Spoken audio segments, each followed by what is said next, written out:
There's something going on, but you don't know what it is, do you, Mr. Jones?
Welcome to the Bardo Times, a narrative poem in 12 parts. Part 5, Welcome to the Hoax.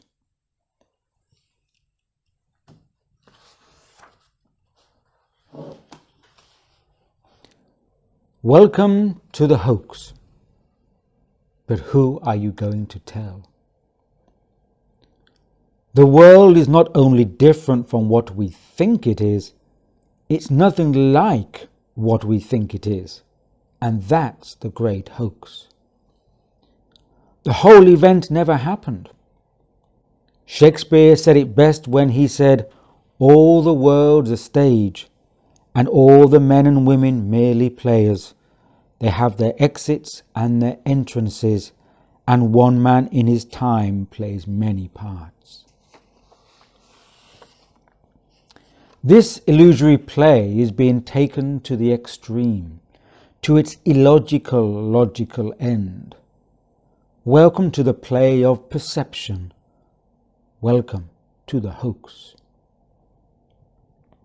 Since there is only one real world, whereas the number of potential virtual worlds is infinite, the probability that we happen to inhabit the sole real world is almost zero.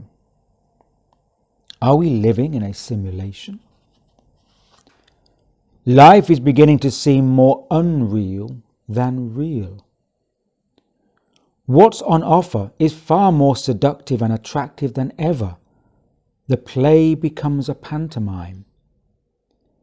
Everything that we know or think we know exists within the simulation. Even the anomalies are part of the simulation. Music artists who rage against a machine, singers who put out pop songs then protest the system. They're all promoted by the very same system that gets them rich. Anomalies are not only tolerated or accepted, they are also actively encouraged. The system seeks to incorporate all genuine alternatives. Everything feeds into the same hoax. But who are you going to tell?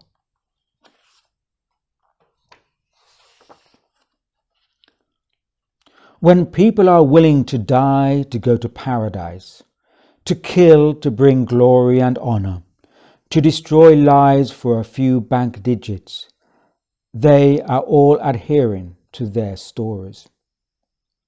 The great hoax is that the simulation uses language and images and social rituals to make stories that make our false realities. In a world of fictions and stories, reality will always lose out.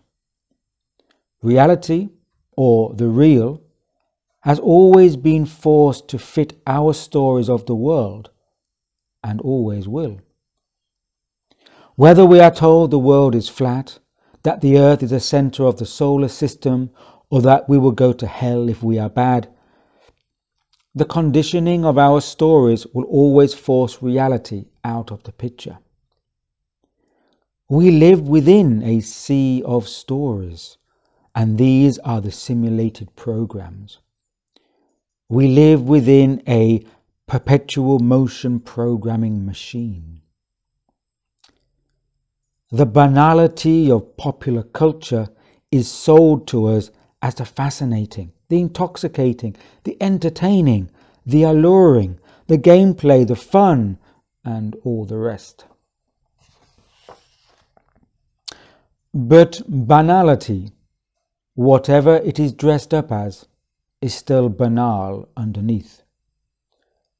Let's ask ourselves, how many of us are truly happy? Many of our well-known celebrities are in therapy, or have been in therapy, or are in dire need of therapy. Just pop into your online search engine, famous stars died of prescription drugs. The greatest show on earth is underwritten by a medicinal diet of therapy and pills. There's no escaping parody. Welcome to the hoax.